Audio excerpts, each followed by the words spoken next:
Abra sua Bíblia, livro de Filipenses.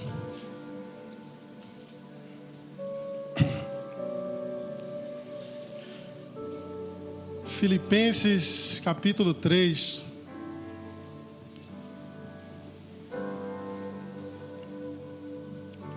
Olha, ele já sabe que pode tirar foto mesmo, você está aí tirando.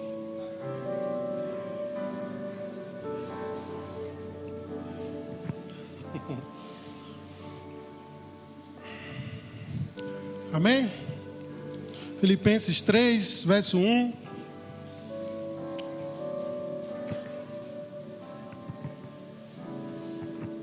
Vamos lá. Quanto ao mais, meus irmãos, alegrem-se no Senhor. Escrever de novo as mesmas coisas não é um problema para mim, e é segurança para vocês. Cuidado com os cães, cuidado com os maus obreiros, cuidados com a falsa circuncisão. Porque nós é que somos a circuncisão. Nós que adoramos a Deus no Espírito e nos gloriamos em Cristo Jesus, em vez de confiarmos na carne. É verdade que eu também poderia confiar na carne.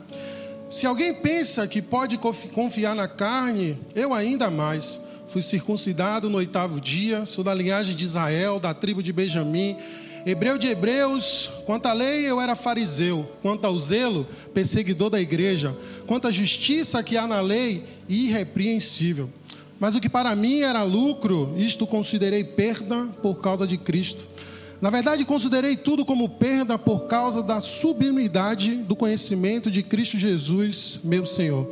Por causa dele, perdi todas as coisas e as considero como lixo para ganhar a Cristo e ser achado nele, não tendo justiça própria que procede de lei, mas aquela que é mediante a fé em Cristo, a justiça que procede de Deus, baseada na fé. O que eu quero é conhecer Cristo e o poder da sua ressurreição, tomar parte nos seus sofrimentos e me tornar como ele na sua morte, para de algum modo alcançar a ressurreição dentre os mortos. Amém? Pode se assentar.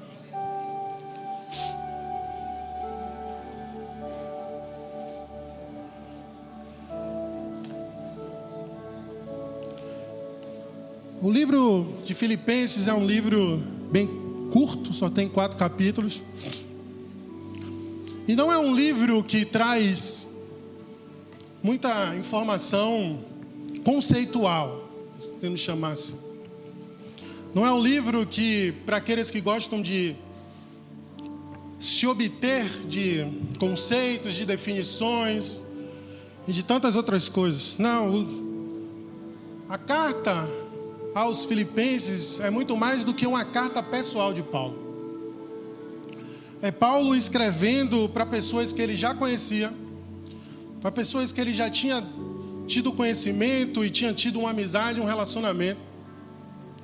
E simplesmente o coração de Paulo, ele era tão preocupado com a obra e com aqueles a qual ele tinha aprendido na caminhada, que ele, nessa circunstância preso, ele decide escrever mais uma carta. Aí você vai me dizer, mas só tem Filipenses 1. É evidente que muitas cartas, nem todas as cartas chegaram ao nosso conhecimento. Mas lendo o livro, você percebe que Paulo ele vai dizer, como acabamos de ler, que não me canso de escrever outras vezes. Ou seja, ele já tinha enviado outras cartas a esse povo. E no primeiro capítulo, Paulo vai simplesmente trazer gratidão. Os 4 capítulos ele vai sempre citar sobre a gratidão com os filipenses, ainda destacando que foi um povo que enviou ofertas na vida dele, que cuidou dele como muitas outras igrejas não cuidaram. Também Paulo vai falar sobre a sua prisão, afirmando que a sua prisão tem gerado frutos naquela cidade. E se tem algo que Paulo repete várias vezes nesse livro, é falar sobre alegria.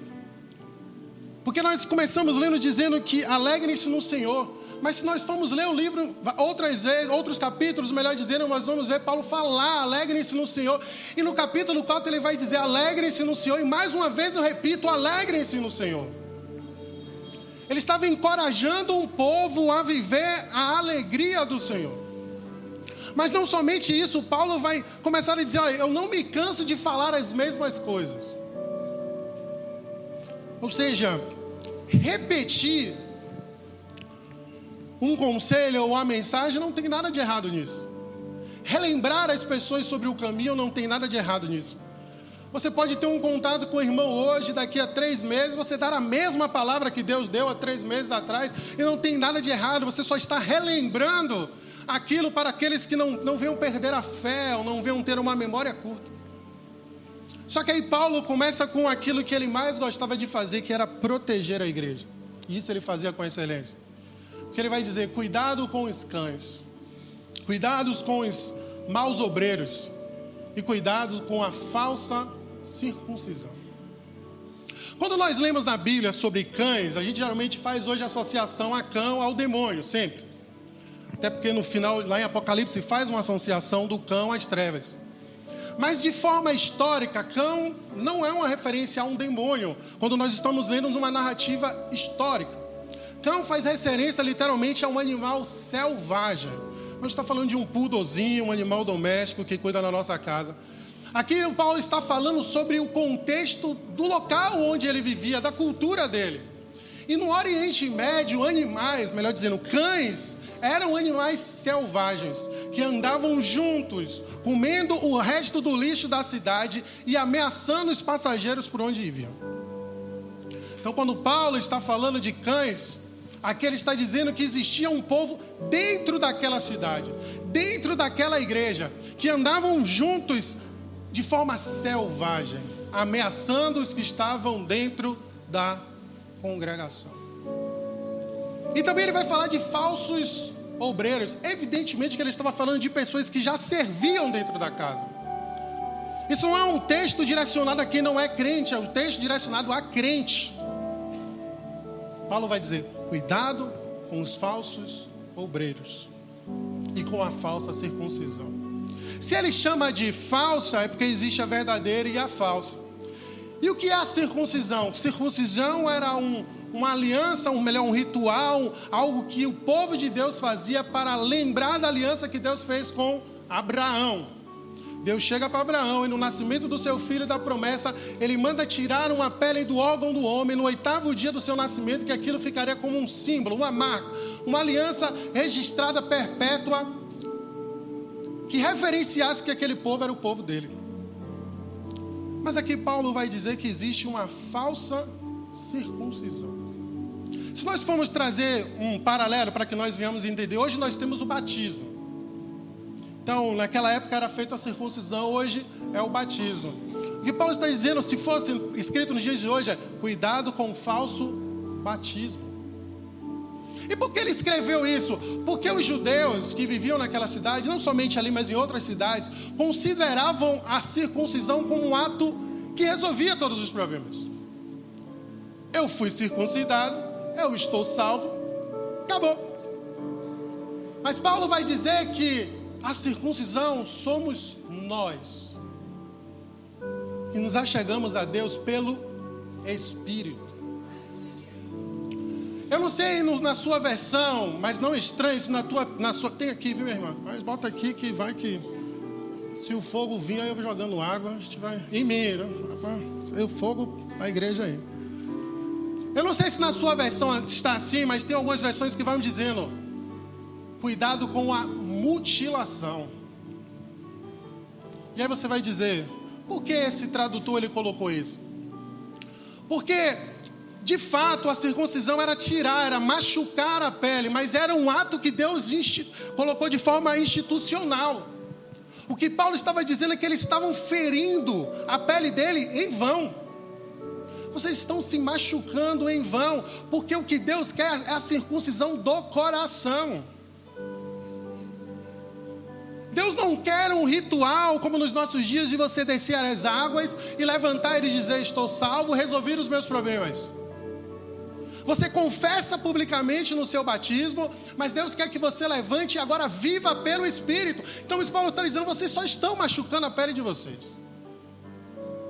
Isso não resolve nada. E aí ele vai dizer no versículo seguinte que nós somos a circuncisão.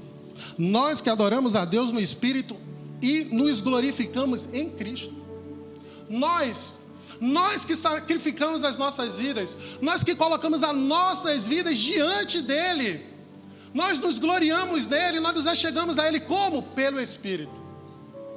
Não é por um ato, por mais que o batismo seja um ato a qual a Bíblia nos aconselha a fazer. Todo aquele que crê e for batizado será salvo, é o que diz a Bíblia. Eu não estou querendo dizer que é só um ritual, não, é um ato de confissão de fé pública. Você vem diante dos irmãos, mergulha, desce as águas e sobe. Agora eu sou de Cristo, eu não tenho mais nada com esse mundo, minha vida é para Jesus. Jesus fez isso, Jesus se batizou. Mas isso não resolve a sua vida. Isso não é um ato a qual depois você lava as suas mãos e diz: está tudo resolvido, me batizei e vivo no meu jeito. Não, eu só confessei, agora eu vivo pelo Espírito. E o texto diz aqui, vivo pelo Espírito, adorando a Deus no Espírito, nos glorificando nele. Mas a parte do versículo vai dizer: em vez de confiarmos na carne. Ou seja, se nós formos ler o texto todo agora, fazendo um resumo, Paulo está falando para a igreja: cuidado com aqueles que estão dentro da igreja implantando algo que não é verdade. Porque existe uma forma de adorar a Deus e é pelo Espírito. Nós não confiamos na carne. Só que quando ele fala aqui de não confiar na carne, ele está dizendo não confiar na natureza humana.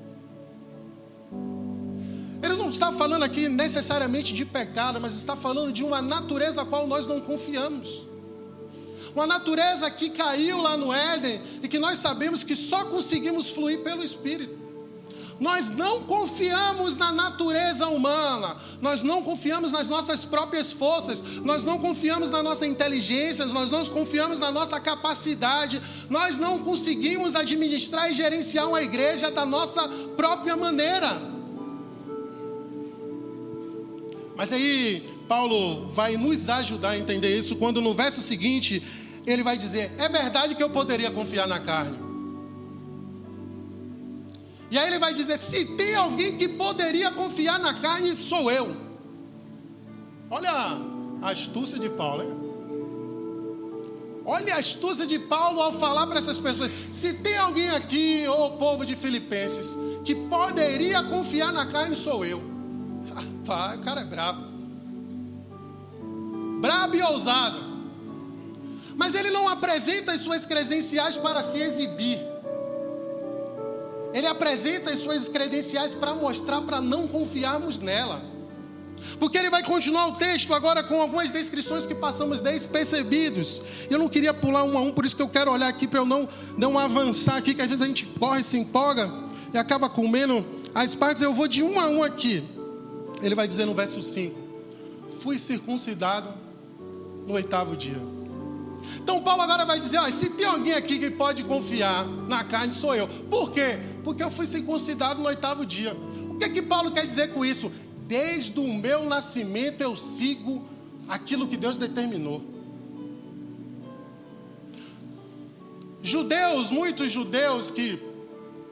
Muitos que seguiam o judaísmo, que não nasciam em Israel, eles vinham para o judaísmo e faziam a circuncisão já velhos. Os ismaelitas que não vieram da descendência, no caso de Israel, quando nós sabemos que Abraão e Sara têm Ismael antes de terem Isaac, eles se circuncidavam aos 13 anos. Mas o povo de Deus, a determinação de Deus era no 8º dia.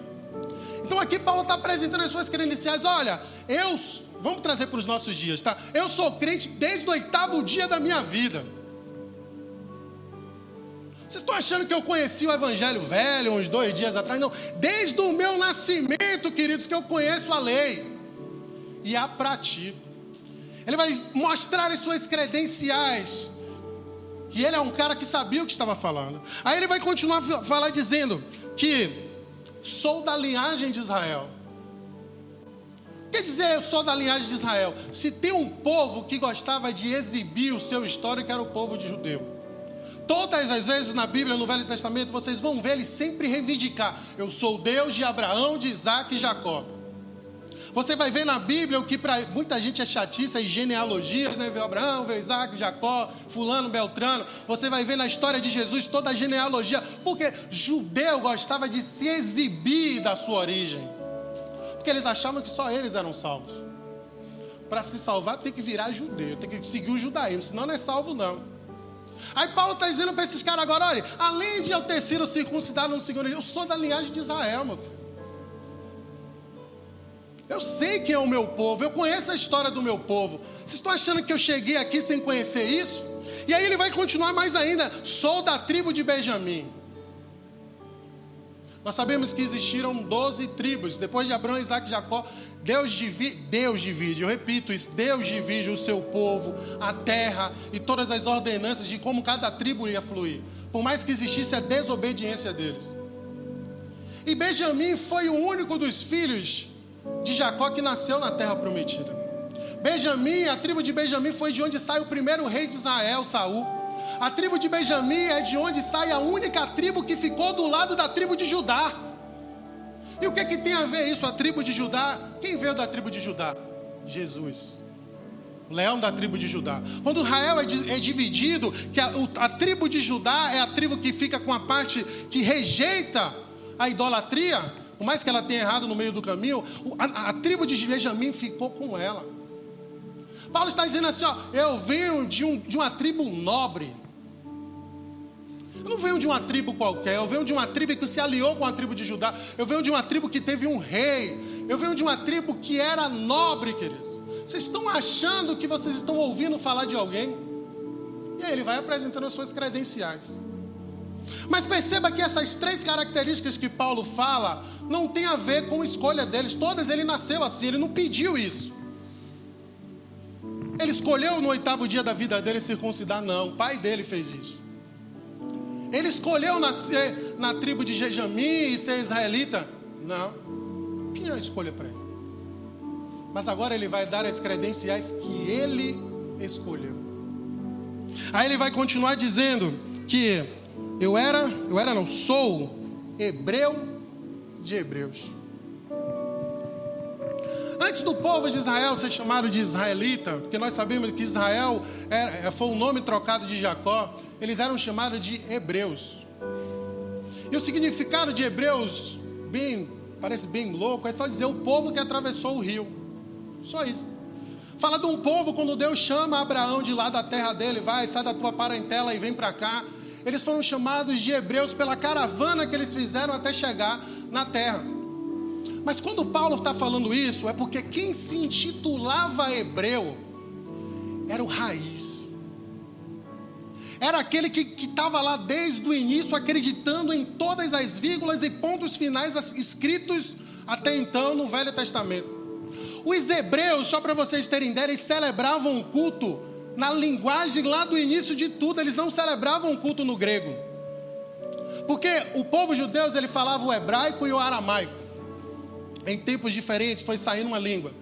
Mas nos tempos de Paulo, era falado o grego. Paulo está dizendo que ele era tão raiz que ele falava a língua lá do início de tudo nos cultos dele. Eu sou hebreu raiz, igreja. Vocês estão achando que eu sou um cara qualquer que sabe falar um negocinho? Eu conheço tudo desde o início. E aí ele vai continuar dizendo, quanto à lei eu era fariseu. Aí esqueça a parte que a Bíblia chama os fariseus de hipócrita, tá? Eles eram hipócritas, mas aqui ele está falando da essência deles. Quando fala que ele era fariseu, é que ele fala que ele era do grupo mais radical a seguir a Bíblia. Por mais que eles tivessem inventado um monte de coisas, por mais que eles tivessem sido hipócritas, mas o que eles exigiam era radicalidade na obediência a Deus. Paulo está dizendo assim, eu era do grupo mais radical, do grupo mais tradicional, do grupo que lia a linha da Bíblia e queria segui-la. E aí ele vai continuar. Quanto ao zelo, eu era perseguidor da igreja. Entenda que zelo é uma das características mais buscadas por aqueles que queriam andar com Deus. Porque zelo fala de cuidado. E eu não me falho agora, que de vez em quando damos brancos, se é Neemias, acho que é Neemias na reconstrução do templo, que fala que ele protegeu o povo com zelo. Paulo vai escrever que o povo de Deus, ele ouvia, mas não tinha zelo. Aqui Paulo vai dizer que, quanto ao zelo, eu era perseguidor da igreja. Como assim? Eu cuidava tanto do que eu acreditava, que esse povo que chegou agora, esse povo de crente, veio ameaçar o meu judaísmo, eu persegui eles. Eu protegi o judaísmo porque eu acreditava no judaísmo. E quando os crentes chegaram por lá de cá querendo falar desse negócio de Jesus, eu matei eles, eu mandei o povo matar eles, eu quis enfrentar eles. Eu tinha cuidado, eu tinha zelo pelas sinagogas. E aí ele vai continuar mais ainda: quanta justiça que há na lei, irrepreensível.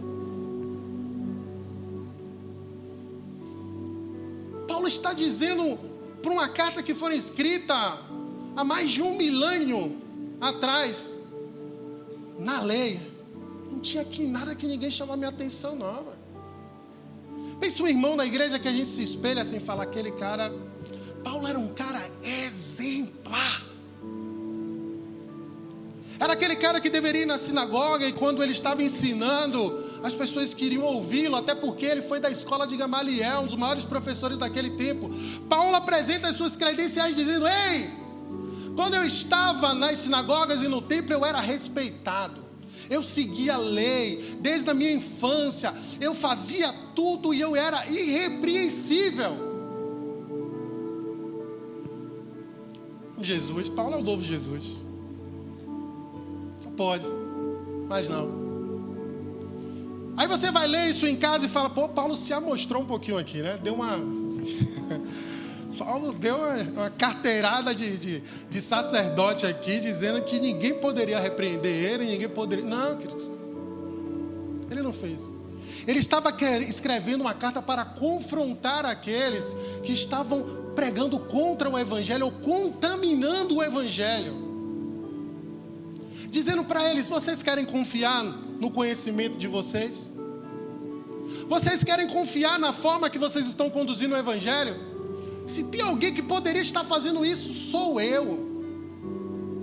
Mas aí o texto agressivo que ele vai dizer, o que para mim era lucro, o que para mim era conhecimento, o que para mim era motivo de celebração ou até mesmo de status, eu considero como lixo.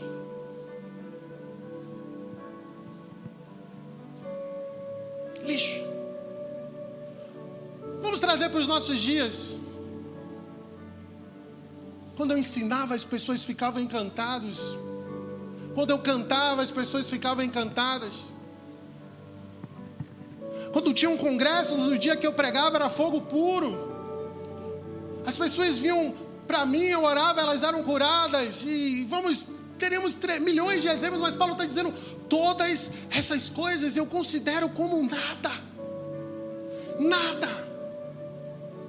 Todo o meu conhecimento, todo o meu status, a escola que eu aprendi, do melhor de todo, daquela geração, a forma que eu tinha de abrir os meus peitos e dizer que eu era hebreu de hebreus, eu fazia parte da classe mais elite do meu tempo, mas isso não é nada. Nada. Isso não resolveu nada, isso não resolveu o que eu precisava, isso não resolveu os meus problemas, isso não solucionou as minhas crises, isso não é nada. Na verdade, eu considerei tudo isso como perda. Eu rasguei os meus diplomas, eu rasguei o meu status, não sou mais fariseu, não faço mais isso, não faço mais aquilo, mas eu não faço por causa de mim, porque eu considerei tudo isso perda. Por causa de quem? Porque eu conheci a Cristo. E não somente conheci a Cristo, como eu quero ganhar a Cristo e ser achado nele. Eu brinquei com Moisés semana passada, quando ele terminou de pregar aqui. Eu falei assim, agora abre uma página no Instagram, bota agendas abertas, que você já virou bambambam. Mas é evidente que eu puxei a orelha dele, se fizer isso, dou 2 bicudas. E eu converso para botar uns 3 anos de castigo.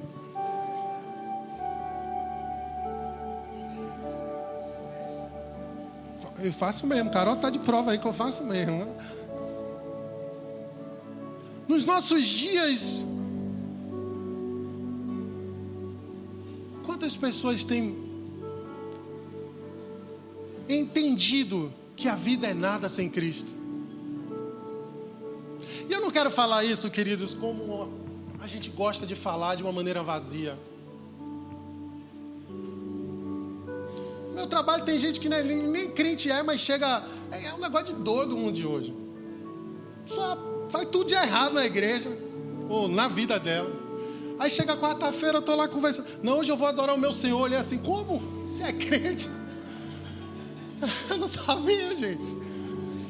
É um negócio doido. Eu falei, rapaz, velho, nossa.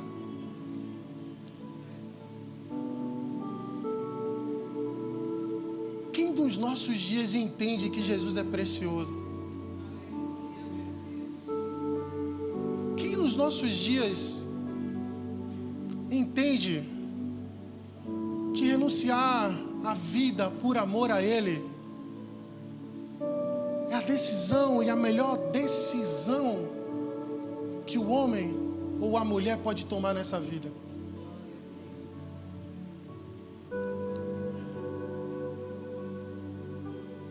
Nós não vemos, o que nós vemos é as pessoas desistindo do Evangelho por causa de duas coisinhas.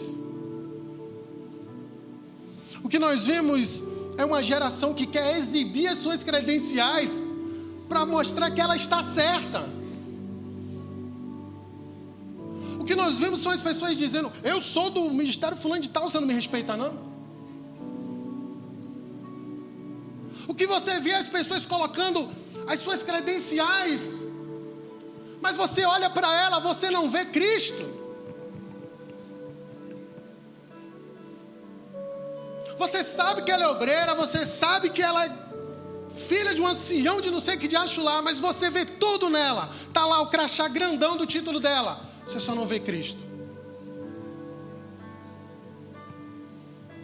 Ela exibe quem ela é, ela exibe que ela ora bem, ela exibe que ela vai para todos os encontros, ela exibe que ela é frequentadora, ela exibe que ela paga o dízimo, ele exibe que faz todas essas coisas, e você vê, olha, pô, pai, Diego, todo culto ele entrega um dízimo ali, Diego deve ajudar a igreja. Você só não vê Cristo em Diego. Mas Paulo, ele tinha tudo, e ele poderia dizer, eu sou melhor, mas Paulo diz, tudo isso é nada. E mergulhando nesse texto, uma vez eu falei isso aqui, mas eu quero novamente explicar, para ficar mais profundo isso aqui. A Bíblia ela foi escrita em uma língua muito antiga, principalmente o hebraico e o aramaico, que não são falados mais. O aramaico principalmente. O hebraico ainda, algumas raízes ortodoxas saem negociando. Então muitas palavras dessas línguas é impossível traduzir porque não tem sentido nos dias atuais. E aí, para dar sentido, os tradutores eles começaram a contextualizar a tradução da Bíblia para que não ficasse bugada a nossa mente. Porque eram coisas que não existem mais. Eram ditados que não existem mais, culturas que não existem mais. E aí a gente ia ler, a gente não entendeu um monte de coisa. Aí os tradutores, para ajudar e facilitar nossas vidas, influenciados pelo Espírito, dá uma ajudadazinha àquele povo que não quer ler a Bíblia, nós vamos facilitar para eles, para ficar mastigadozinho. Aí essas pessoas estudaram essas línguas milenares e começaram a dar algumas ajudas a gente na tradução da Bíblia. E uma dessas traduções é a palavra conhecer. Porque a gente pega aqui e lê, eu considerei tudo isso perda para conhecer a Cristo. Mas afinal aqui todo mundo conhece a Cristo, então basta. Só que a palavra aqui usada para conhecer a Cristo é a mesma palavra usada para relações sexuais. Da mesma forma que a Bíblia fala que Adão deitou com Eva, a mesma palavrazinha no original tem escrito aqui quando Paulo diz que ele queria conhecer a Cristo. Então não está falando de ouvir falar do nome de Jesus. Está falando de conhecer a Ele na sua profundidade, na sua intimidade. Paulo está falando assim, ó, é entrar, é penetrar no seu interior, no íntimo do seu interior, em conhecê-lo. Se eu for uma vez na casa de Carol, primeira vez que eu for lá, eu vou ficar todo acanhadinho, sentado ali, todo educado. Vai ter comida, eu não vou aceitar, porque eu vou mostrar que eu sou educado. Aí na segunda vez, tem 3 pães lá para mim, eu só como um para mostrar que sou educado. E aí eu vou indo, vou, daqui a pouco eu estou com o pé no sofá. Já estou reclamando que o suco veio sem açúcar. E que o pão veio sem queijo. Mas como eu cheguei a essa proximidade com Carol nesse exemplo dado? Indo várias vezes na casa dela. Porque se eu fosse na primeira vez e dissesse que o pão vem sem queijo, com certeza ela não ia querer minha presença mais lá. Ou aceitaria pela educação ou pelo evangelho. Mas ao sair ela ia dizer, meu, que menino folgado.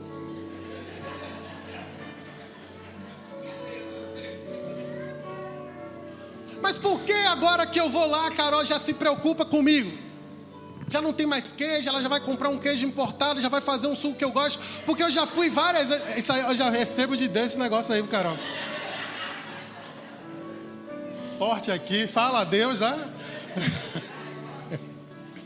Meu aniversário tá no dia ainda, nem gosto, mas vai que Deus usa em suas mãos. Mas vamos voltar aqui. Por que agora eu vou na casa de Carol nesse exemplo e eu como? E Carol brinca comigo e agora eu já corto o pão, eu já abro a geladeira. Por mais que tem pessoas que têm essa preocupação de não fazer isso na casa dos outros. Porque eu conheci Carol. Eu fui várias vezes na casa de Carol. Se eu bater lá embaixo, a forma que eu apertar a buzina, a Carol já vai saber o problemático do Diego. Ela já vai saber o tipo de café que eu gosto. Enfim, um monte de coisa. Mas porque eu fui várias vezes lá. Nos nossos dias as pessoas ouviram falar de um Deus e querem reivindicar de promessas.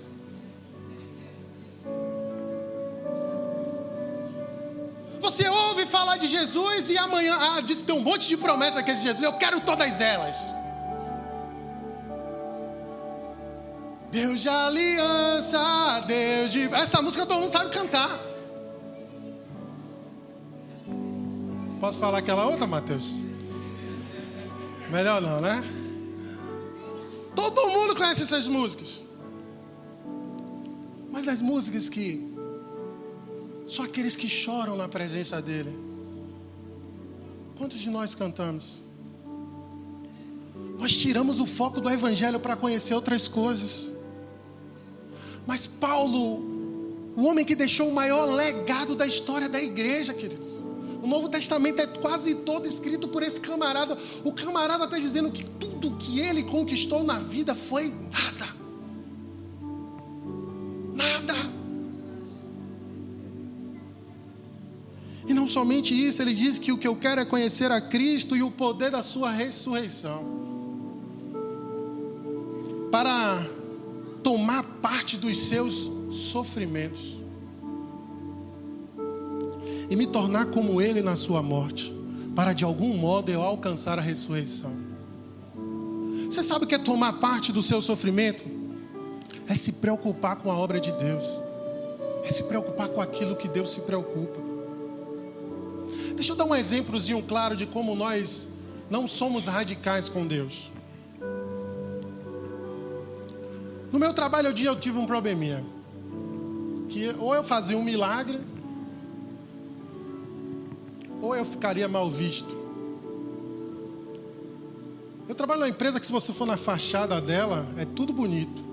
Mas se você for por dentro, a infraestrutura é extremamente precária. A parte que os clientes acessam é linda e maravilhosa. Mas a parte onde os funcionários ficam, é a graça e a misericórdia.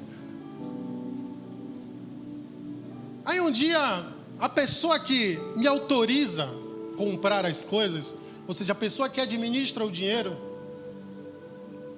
recebeu um telefonema de uma gerente de uma unidade falando que eu não entreguei algo que ela pediu. E aí ele simplesmente não tinha como resolver da forma que ela queria. Ele estava falando de uma grana alta e estava falando de que dependia da aprovação do meu chefe. E não somente dependia da aprovação dele, a empresa não tinha.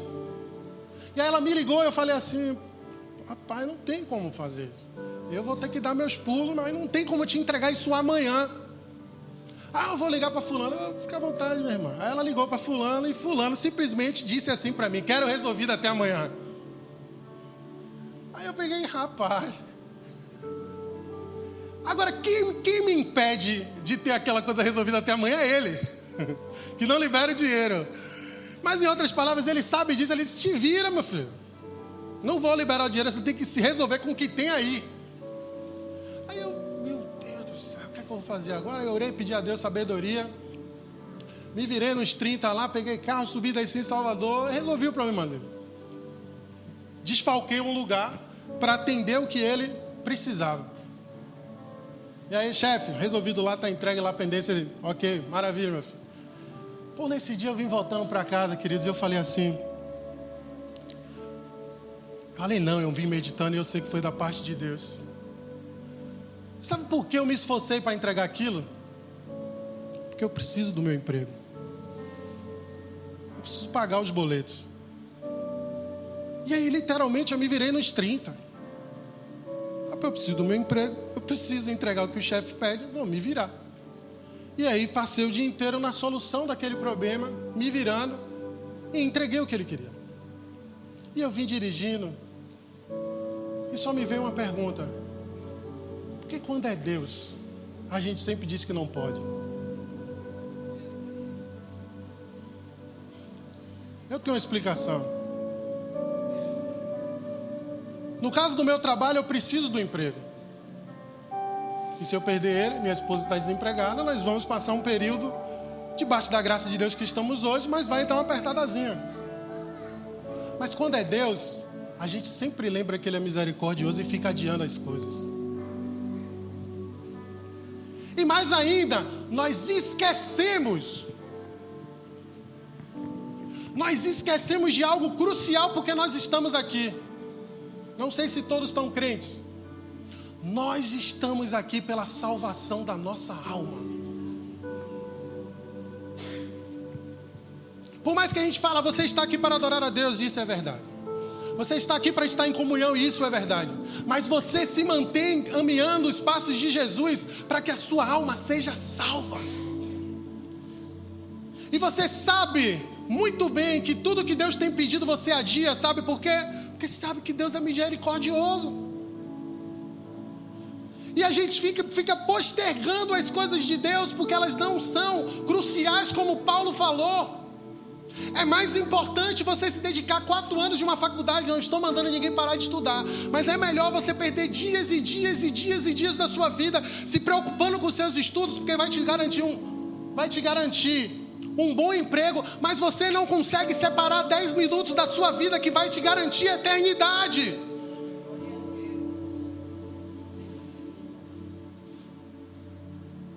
Você se preocupa com o seu emprego de amanhã, mas não se preocupa com a sua paz com Deus. Você se preocupa com aquilo que está faltando na sua casa, e todos nós temos necessidades. Minha casa quase pegou fogo esse ano com um probleminha que teve lá. E ainda está pendente de resolver algumas coisas. Todos nós temos necessidades para resolver. E quando elas surgem, nós nos desesperamos para resolvê-las.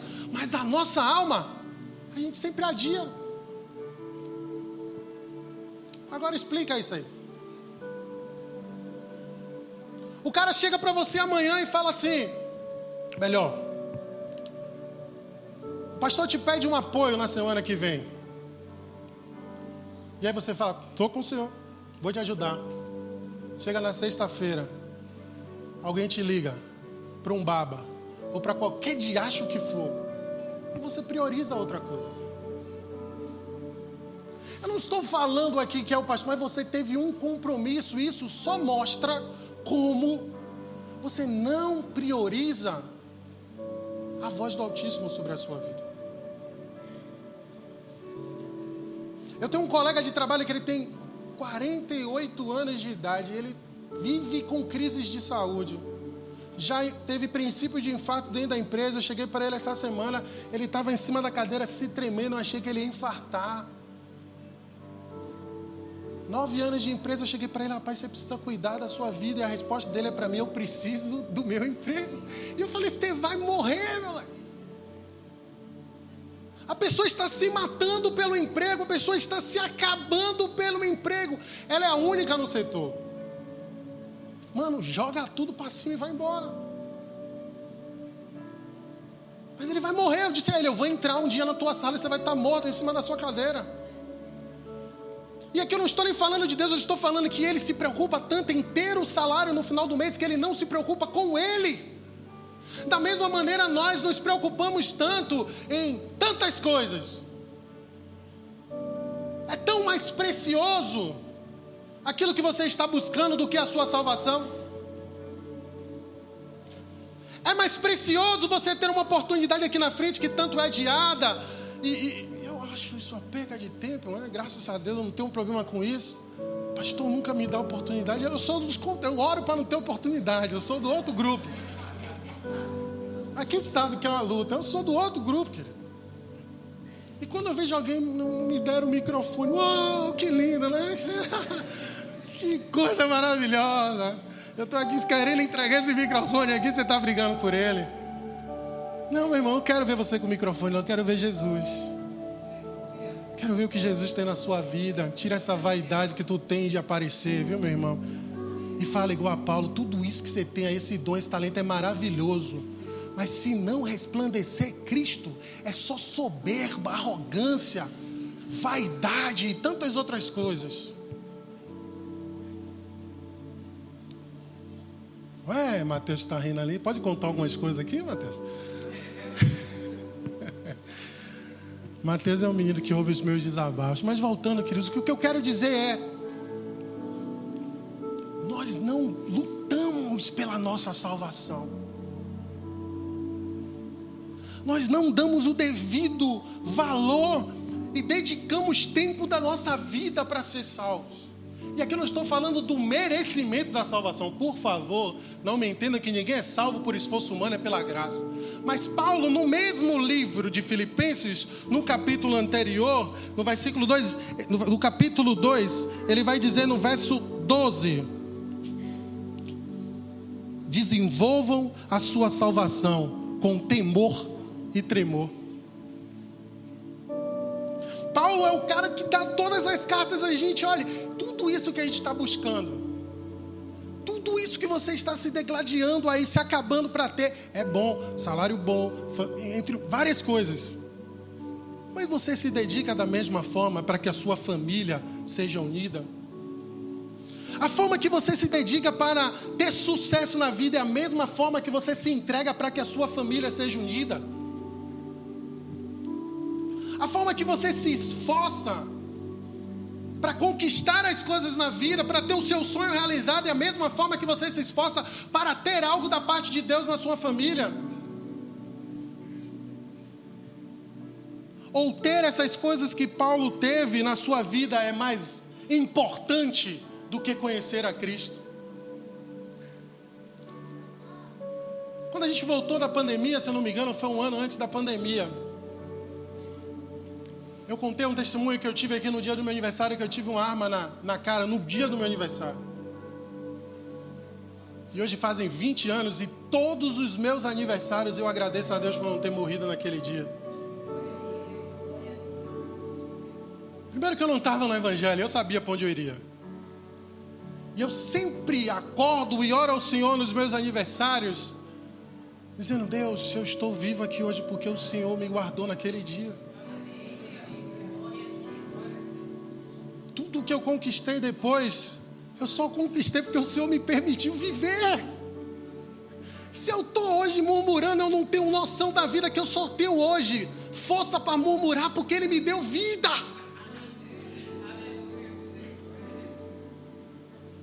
Agora pense Deus em um diálogo comigo: ô cabra, tu tá aí reclamando, você era para estar morto.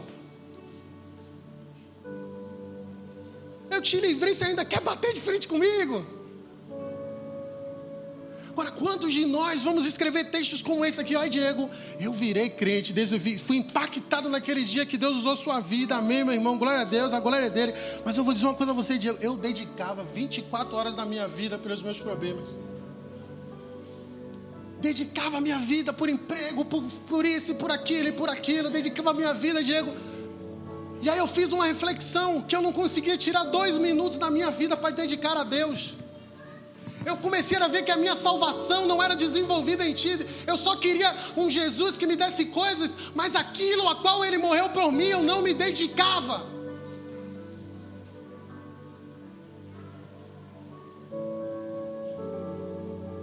Eu até me esforçava para ter uma família bonita. Mas aí eu pergunto, isso eu vivi dentro da minha casa.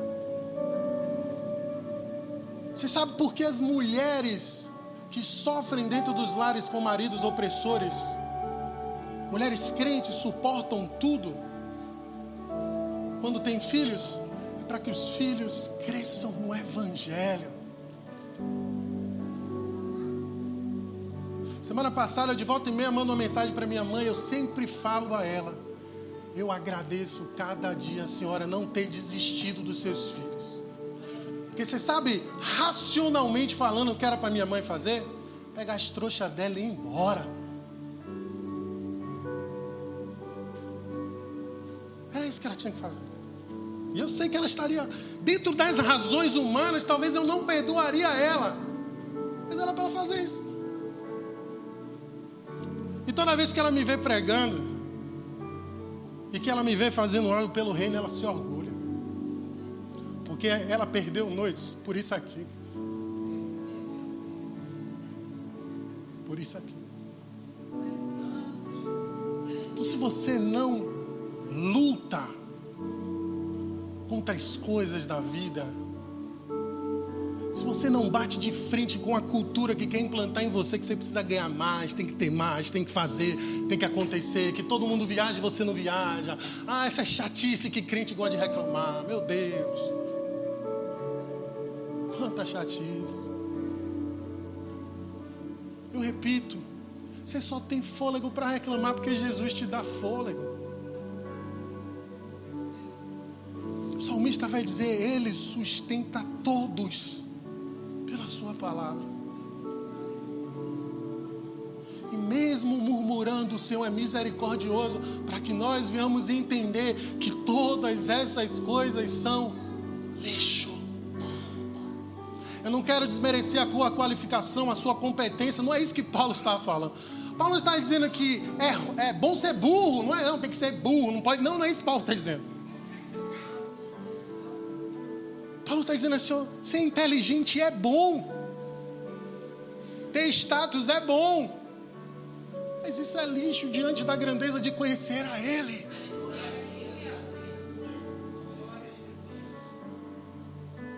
Ter milhões de diplomas é bom. E eu quero ter os meus, eu quero ter as minhas qualificações. Eu não quero ser um mau profissional no meu trabalho.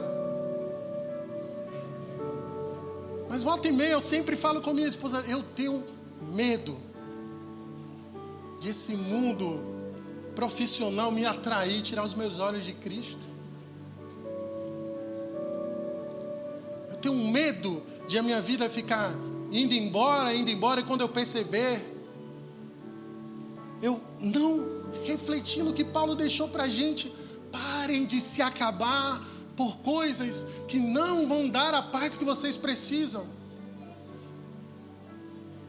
Porque conhecer a Ele e ser achado nele é o que ele buscava. A fé e a justiça que procede dele. Porque é bom. Uma vez eu vi esses vídeos que passam na internet, mostrando várias pessoas se chegando diante de Deus. E aí chegava lá, pastor fulano de tal, era uma apresentação, tá, gente? E aí chegava o pastor e Deus recebia ele. E abraçava aquele pastor. Aí daqui a pouco chegava o pregador, Deus recebia ele e abraçava aquele pregador. Daqui a pouco chegava uma irmã da cozinha E Deus ia lá e recebia a irmã da cozinha. E a última mulher que chegou nesse vídeo foi uma mulher que tinha 3 filhos, que quase não ia na igreja, mas que não negou a fé dela para os seus filhos. Fica parecendo que quem não tem encargo não é bem visto da parte de Deus por algumas pessoas. Ei, mulheres, hoje o negócio vai para as mulheres aí, né? Deus ama vocês. Se os maridos de vocês não amam vocês, Deus ama vocês. Se está doloroso aí, aquele grande dia, eu não estou falando isso aqui por hipocrisia, não, porque os nossos frutos não são baseados aos resultados humanos. Mulheres vão receber galardões absurdos. Nesse mesmo livro de Filipenses, Paulo vai citar mulheres que contribuíam na obra dele. E lá vai eu de novo bater nos ombros. Mulheres, não fiquem nessa onda de se submeter, que não, que eu estou acabando minha vida. Para o mundo vai ser doloroso, para Deus é eterno. Para o mundo é desgaste, mas perseverar e manter em dizer que eu poderia ter largado tudo por um outro relacionamento, eu poderia ter largado tudo para viver uma boa vida. Mas talvez o que Deus está dizendo é: essa nova vida é lixo para você. Talvez sofrer por amor à sua família vale mais do que ter uma vida de luxo, longe das lutas que o Senhor tem permitido. Porque o que Paulo fala aqui, o que ele continua falando aqui, ó? O que eu quero é conhecer a Cristo e o poder da sua ressurreição, tomar parte dos seus sofrimentos, me tornar como Ele na sua morte e de algum modo alcançar a ressurreição. Olha, de algum modo, Paulo não estava dizendo assim, eu já alcancei de algum modo. O cara era mais humilde, dizendo de algum modo eu alcance a salvação. Vale a pena, vale a pena, vale. Eu vivi nesse lar, eu vivi nesse ambiente, eu sou fruto disso. Vale a pena por amor a Cristo. Talvez por amor a Ele não, né? Talvez por amor aos filhos não. Talvez você tenha filhos desobedientes, tenha famílias que não te honram, mas por amor a Cristo vale. Por amor a Cristo vale sim ser humilhado, por amor a Cristo vale sim ser perseguido. Por amor a Cristo vale qualquer coisa. Como assim, Diego? Nós estamos falando daquele que tem o poder para salvar a nossa alma. Porque todas essas coisas que você não conquista, Deus poderia te dar de bandeja agora, assim, ó, Ele tem poder para isso. Mas todas elas Ele te poupa para que você corra para Ele. Porque você pode ter todas elas, mas não conhecê-lo na sua eternidade. Porque eu sempre gosto de lembrar da parábola de Jesus, que fala do homem que teve muitas posses e comprou um depósito para armazenar mais coisas mais. E a resposta de Jesus para ele foi: louco. Hoje mesmo pedirei a tua alma, e o que você tem para oferecer? Queira servir a casa de Deus, queira vir aos cultos, queira contribuir, faça tudo. Mas você está aqui pela salvação da sua alma. Você está aqui porque você foi salvo por Cristo. Você está aqui porque Ele morreu na cruz pela sua vida, pela vida da sua família. E por mais dolorosa que foi, Ele convidou você para participar dos sofrimentos dEle na sua família, no seu trabalho, onde quer que seja. Ele é Deus. Ele não quer uma igreja mimada que, para pintar a igreja, Deus tem que falar comigo a cor da igreja. Para com essa meninice, cara. Que negócio chato, velho. Mateus que me conta essas fofocas tudo aí que acontecem nos bastidores aí.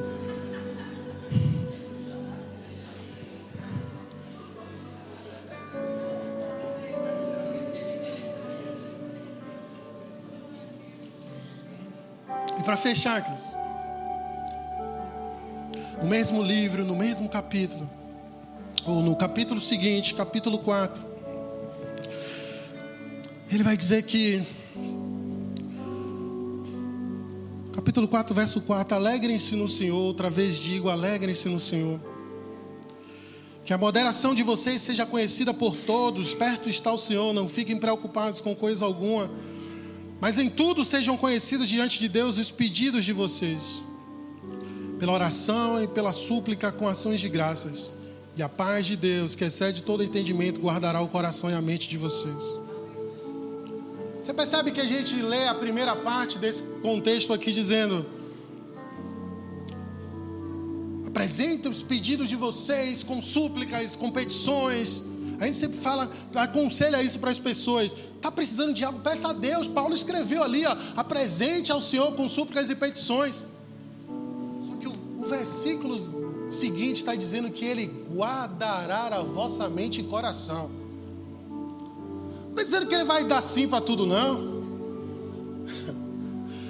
Tem uns probleminhas, vou usar esse versículo. Senhor, está escrito na sua palavra que se eu pedir... Só que o versículo vai dizer: e a paz de Deus, que excede todo entendimento, guardará a vossa mente e coração.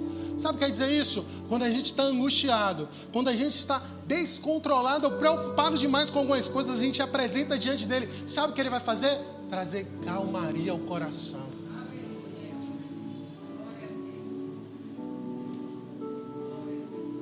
Porque talvez a solução de uns seja só se mudar. Você mora em um lugar perigoso. A solução de outros seja financeiro. Mas tem outras pessoas não. Tem outras pessoas que o problema dela está dentro da casa dela. E aí Deus vai fazer o quê? Vai botar a pessoa para fora? Aí o que é que Deus dá quando a gente suplica? Nesse caso, guarda a mente e o coração para não fazer uma loucura.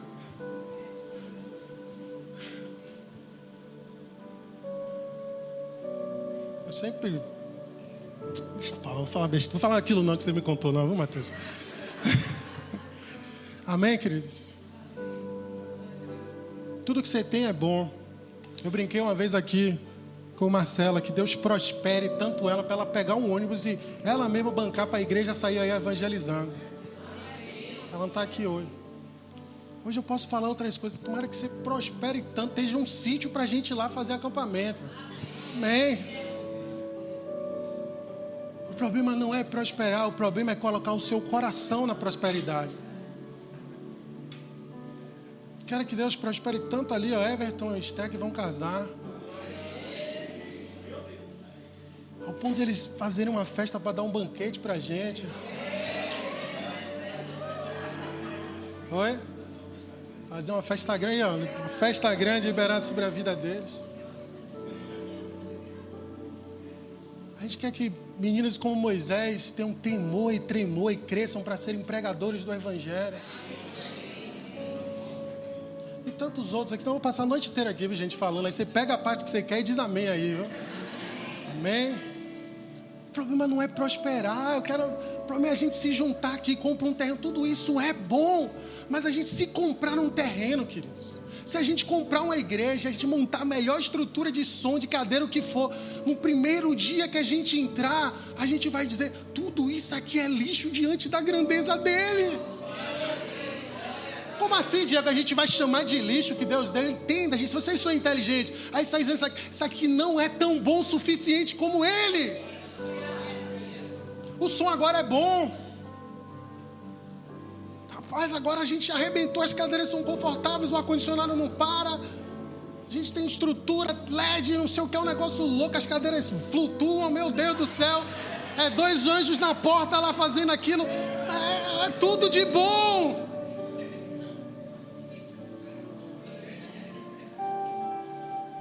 Mas se no primeiro dia a gente olhar para essas coisas e se encantar com elas e não entender que é por meio dele, para ele são todas as coisas. Nós vamos celebrar Jesus, a cadeira é confortável, mas o Senhor aqui é maravilhoso. O Senhor é maravilhoso quando era aquelas cadeiras brancas, é maravilhoso nessas cadeiras pretas e será maravilhoso nas novas cadeiras. A igreja precisa entender isso. Que quando a gente está em crise, chorando ou pensando em balançar na fé, é para a gente chacoalhar as nossas vidas e dizer: Senhor, Tu és maior do que isso. Eu vivo por causa de Ti, eu estou aqui por causa de Ti, eu me alimento por causa de Ti, eu tenho uma existência por causa de Ti.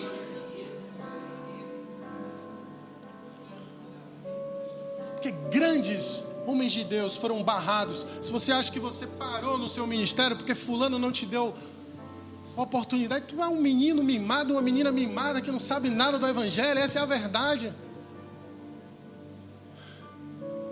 John Wesley, o cara que avivou a Inglaterra, meu irmão, o cara chacoalhou a Inglaterra, pregou em uma igreja, chamaram ele de herege, fecharam as portas da igreja da cidade toda. Esse maluco não vai pregar aqui não.